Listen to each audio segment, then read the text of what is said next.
something else that we need to address when we talk about the product of teaching.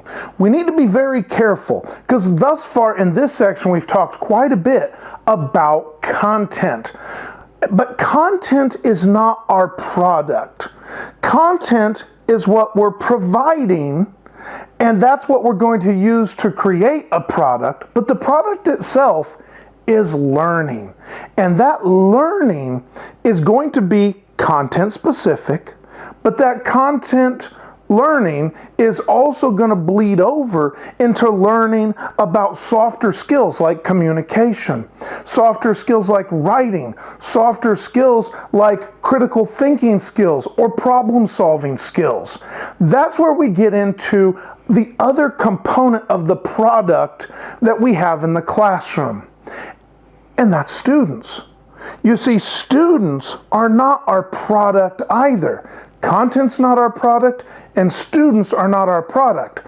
Content is what we provide to students, but again, learning is the product. And if learning is the actual product, we're gonna need ways to show that we've learned something.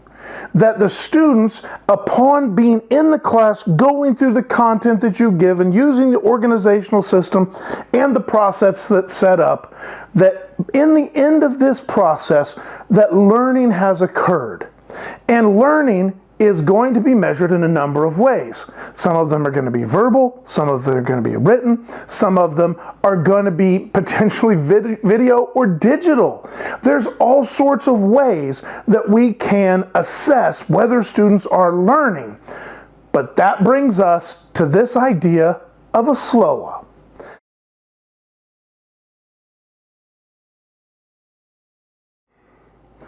We've talked about the master syllabus, we've talked about the working syllabus, but there's something else that you may not be as familiar with, especially if you're not from an education background. And that's going to be student learning outcomes, SLOs. Okay?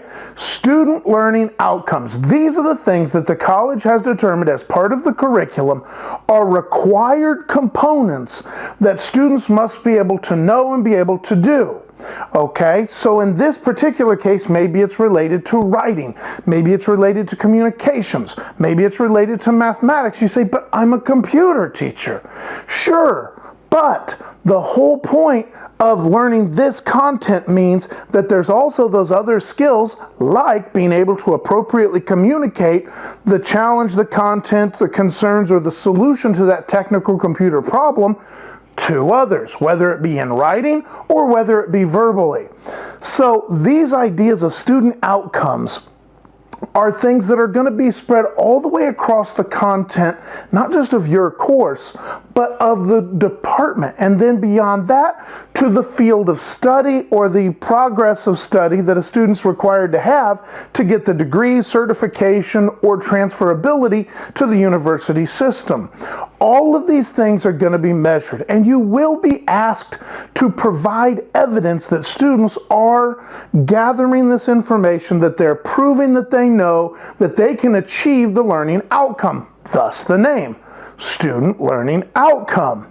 So what you're going to need to make sure that you can do is that you have ways to assess your content. Now we'll get into assessment a little bit later, but the thing for now that you need to know is that we can give the content as much as we want, but unless we can also assess that students are actually learning the content and that they're actually gaining skills, that they're actually gaining knowledge as we go, then we're not fulfilling what we need to fulfill as teachers in the classroom and as a college overall.